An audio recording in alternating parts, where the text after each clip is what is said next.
Good morning, everyone, and welcome back to another episode of More to Explore. We have some people in the chat saying good morning. Good morning, CL Robin and W. Happy Monday. Happy Monday to you too, and welcome back. We have a new Great Dane puppy cam that we're looking at right now that we'll learn more about in just a little bit, as well as returning cams like the Black Eagles in South Africa. And we'll also visit a bird I bet you've never seen before. I've never seen it, but we'll see. So let's get to it. My name is Brian Bird, and joining me today once again is the one and only Mike Fitz. Mike, good afternoon.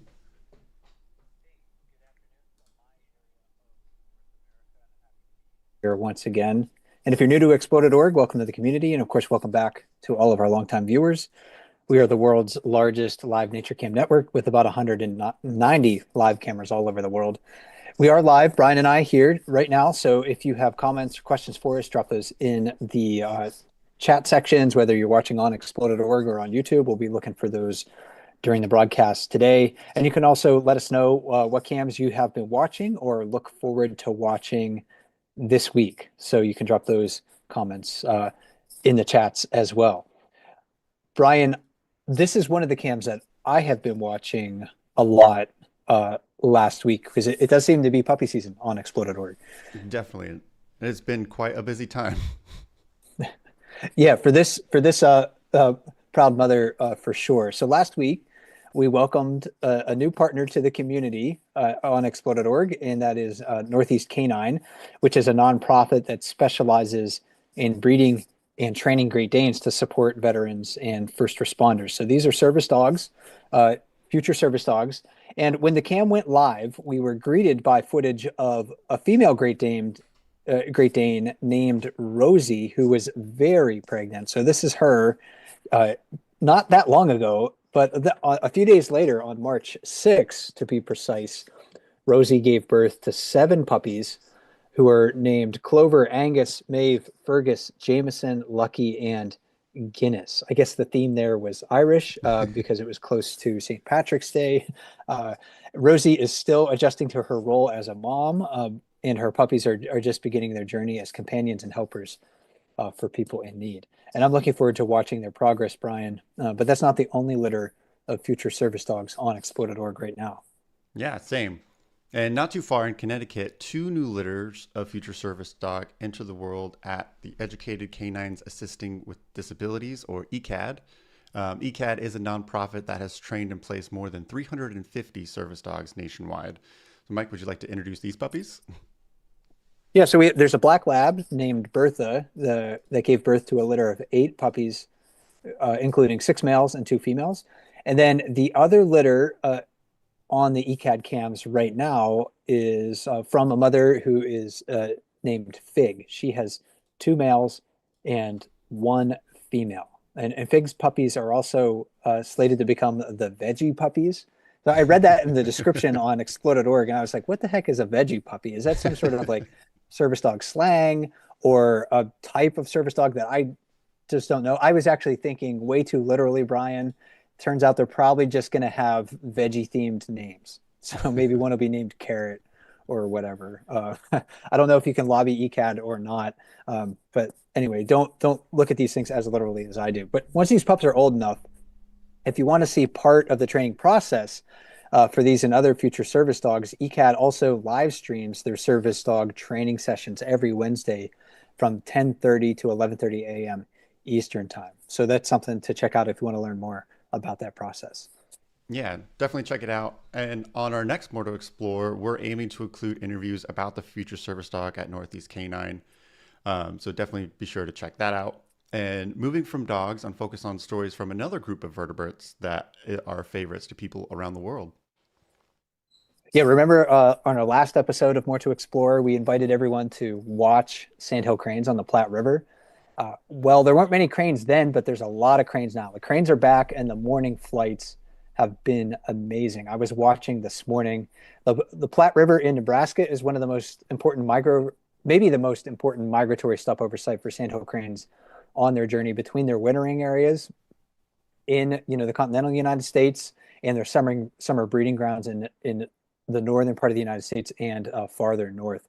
Hundreds of thousands of cranes can fill a 5-mile long stretch of river and we can see just part of that on our cameras. March is prime time for this spectacle, and it's brought to you through our partnership with the Roe Audubon Sanctuary. So don't miss it. Brian, I was watching this morning, and when the noise of the cranes when they're in flights like this, and I know we have it maybe turned down right now, but it's so loud it almost blows out the microphone Yeah. that we have attached to the webcam. Yeah, it's definitely easy to get too loud, and the microphone definitely has trouble adjusting from the quiets and evening and loudness with all the birds.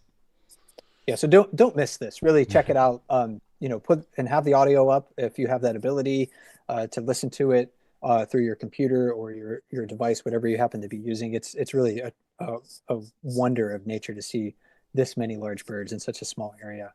And one of the things that I enjoy most about Explore.org is the opportunity to go to places that I haven't visited in person, like the Platte River in Nebraska. I've never seen this migration of cranes in person. And then also, I get to discover new species through the cameras as well. In fact, that happened with me just last week when I was browsing the cameras, just kind of looking to see what was on the cameras at the time. And I saw a strange bird at Toucan Rescue Ranch. Yeah, and this is definitely a new bird I've never seen before. And this is Kala. So, Mike, what do we know about this bird?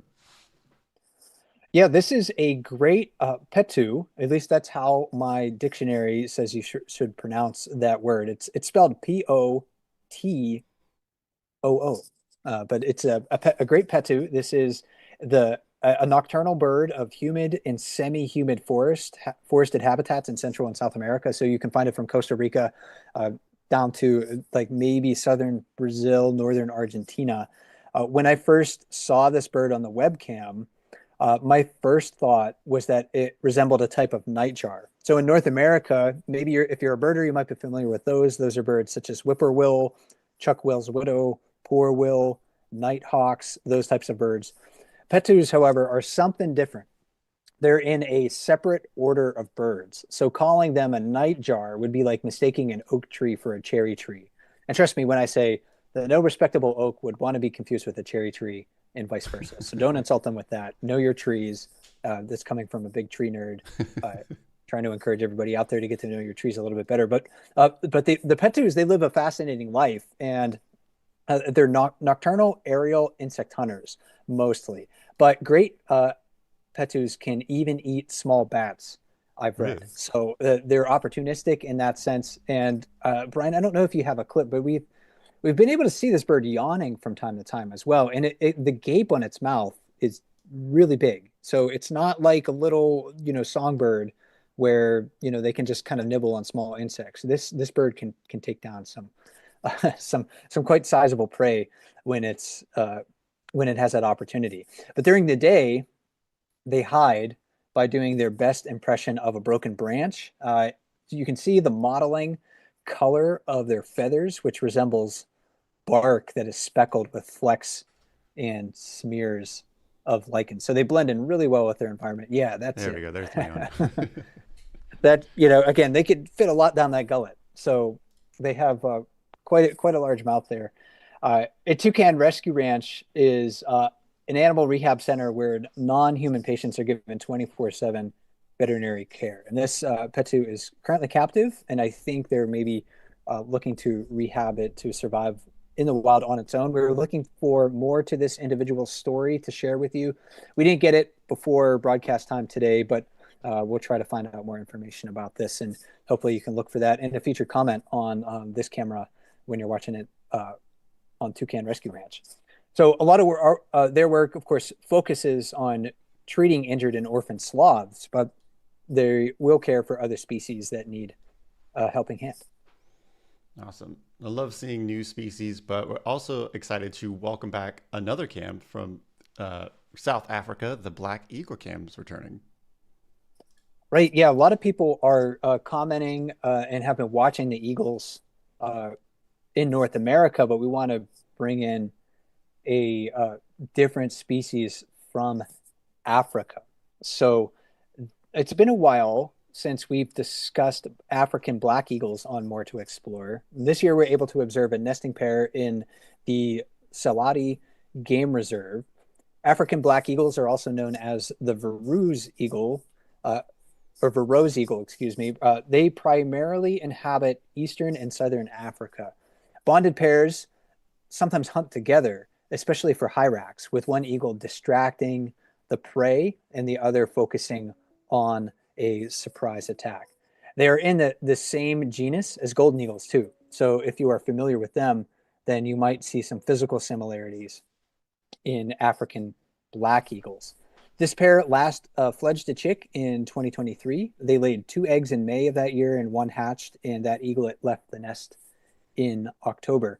Last year, this pair had 2 eggs, but neither of them hatched. In fact, the Salati Wilderness Foundation reports that in June 2024, one of the eagles appeared to be pecking at the last intact egg. They don't know why, but over the next 24 hours, the eagles repeated this behavior, and they speculated that perhaps the adult birds knew the egg was infertile or the developing chick had stopped showing signs of life.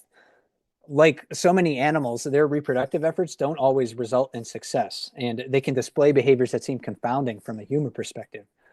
But they also teach us many things about their biology, intelligence, and ability to cope with challenges. So I'm looking forward to this perspective on a bird that I've never seen uh, before, except for on our webcams on Explore.org. And thanks to our webcam partners, Africam and the Salati Wilderness Foundation for this camera. Right. And we have not only the African black eagles, but keeping on the theme of eagles, Mike, we have quite a few more updates on Egg Watch. Yes, absolutely.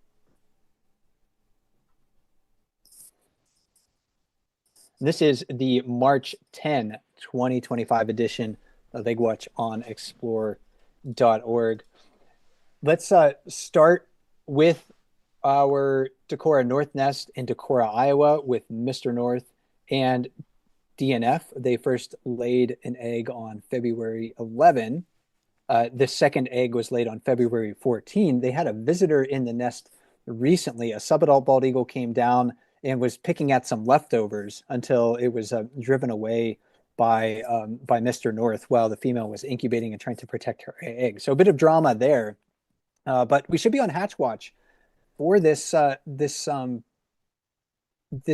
nest next week. So maybe the expected hatch around March 19 or so. And that's thanks to our partner at Raptor Resource Project. With the Trempealeau Eagles, also with the Raptor Resource Project in Trempealeau, Wisconsin, Mr. and Mrs. T there. They laid their first egg on March 4 and their second egg on March 6. So I think we can look for them to hatch those eggs in mid-April. And before we leave our cameras with the Raptor Resource Project, one more nest maybe that you want to follow, not bald eagles, but Canada geese. And this is in Decorah, Iowa. They laid their first egg on March 9. In this species, it is the female that chooses the nest site. Most nesting occurs on the ground, although abandoned or vacant raptor nests can be choice locations. You're elevated off the ground and you're away from predators. So it can be a good choice for them. Clutch size in this species varies between 2 to 8 eggs, but clutches can be larger than that, just depending on how the female is feeling. Females usually lay 1 egg every other day, and Canada geese often delay incubation until they lay all of their eggs. So once incubation begins, eggs typically hatch in about 28 days, and they all seem to hatch within about 24 hours of each other. And again, that's brought to us by our partner at Raptor Resource Project. We have, of course, other eagle nests to look at down the line on the other side of the continent, on the Channel Islands region of California, at the Fraser Point nest in Santa Cruz Island, Channel Islands National Park. We have Andor and Cruz. So they have 3 eggs in that nest. The last one was laid on February 20 and expected hatch March 21 through 25. So that's coming up in the next couple of weeks or so. So pay attention to that. Our Sauce's nest, also on Santa Cruz Island, Jack and Audacity, they have been busy incubating an egg there, and that egg was laid on February 2nd. This pair has struggled to produce viable eggs over the last few years, but the longevity of this egg currently in their care is a positive sign.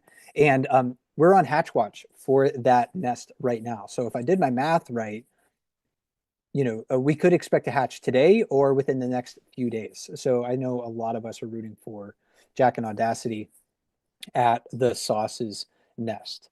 And then also farther south from Santa Cruz Island, but still in the Channel Islands region on Catalina Island, California, Chase and Cholin. Cholin's the female there.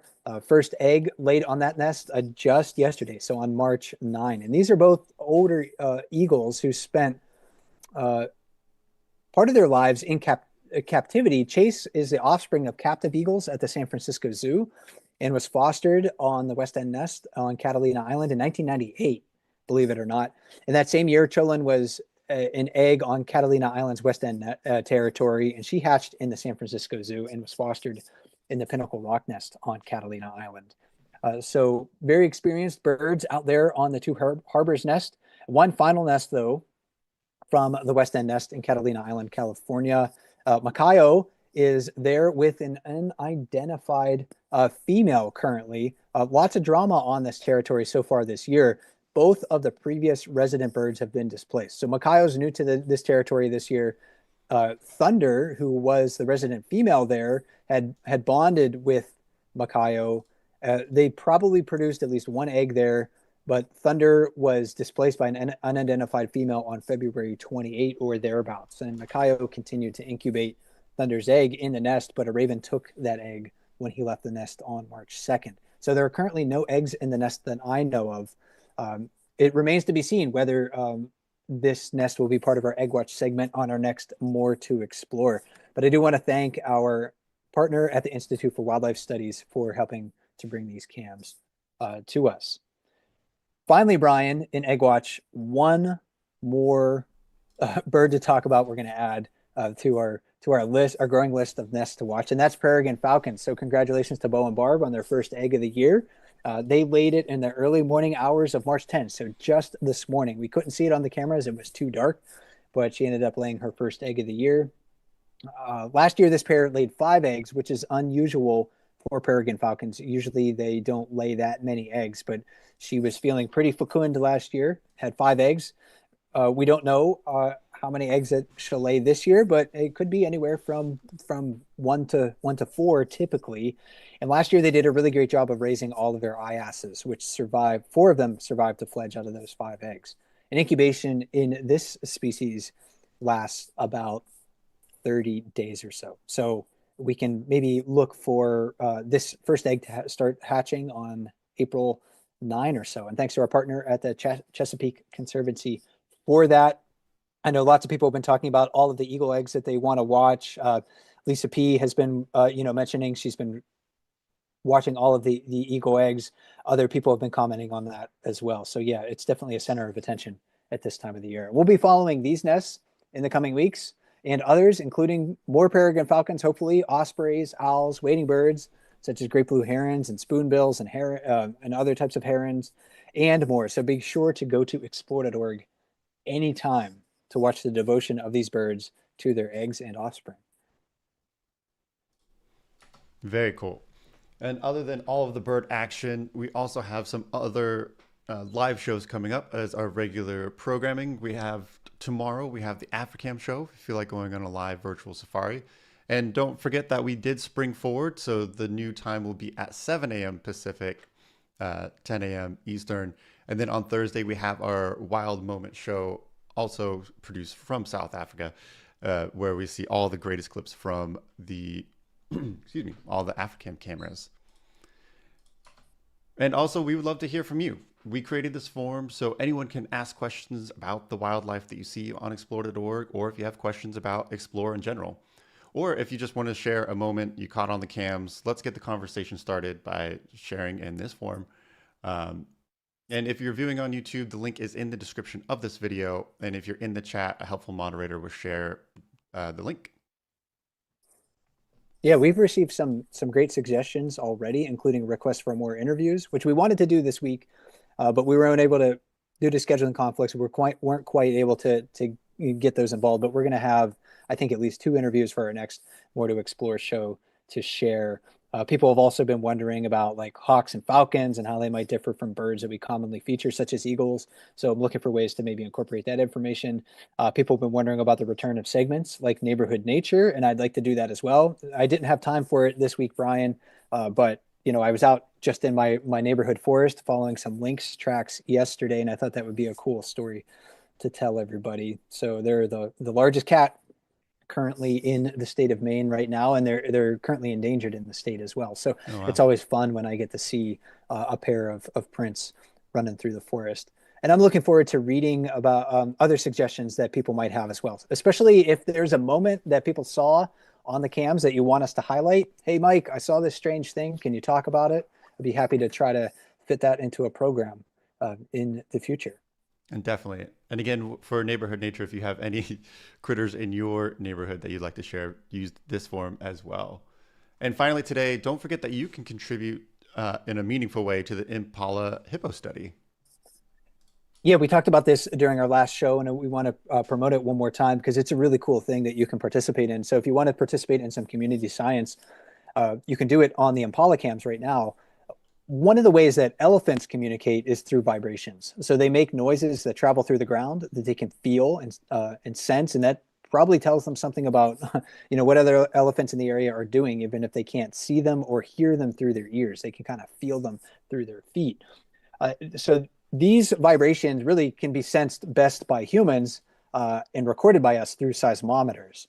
And a group of scientists is wondering if hippopotamus might have a similar form of ground-based communication. So there are seismometers right now set up around the Impala Live cameras and the watering hole where we can find hippos consistently. And they're working with our partners at Impala Live in Kenya to find out if hippos are using some sort of ground vibrations to communicate. So if you want to gather observations for this study, go to the Impala so you can take snapshots. Watch the Impala live cams for hippo activity until March 26th. So that's when the project recording ends. And you want to take snapshots of the hippos, and you'll be asked to fill out a short questionnaire with the snapshot to help the researchers note what you saw. Since they need to correlate behavior with seismic data, then they need to know what the hippos are doing when you take your snapshot. For example, pay attention to whether the hippo is moving in any way or not. In fact, I took a snapshot not unlike this morning and added it to the survey because the hippos were just kind of like hanging out and resting in the rain this morning. So pay attention to what the hippos are doing. Are they moving? Are they involved in any sort of social interactions, whether that's friendly or aggressive? And if you hear any noises as well, note what sort of noise that might be, like grunting or snorting or honking or roaring. And then finally relax and enjoy the scene. So it's a fun scene to watch the hippos do their thing on the Impala live cams. Definitely. And I want to thank you all for joining us today. That is our show. I'm going to leave you back with the Northeast Canine Great Dane puppies. Just enjoy, relax, and be on the look for new eaglets and more eggs. And until next time, we'll see you again on another episode of More to Explore on March 24th. And until then, happy exploring.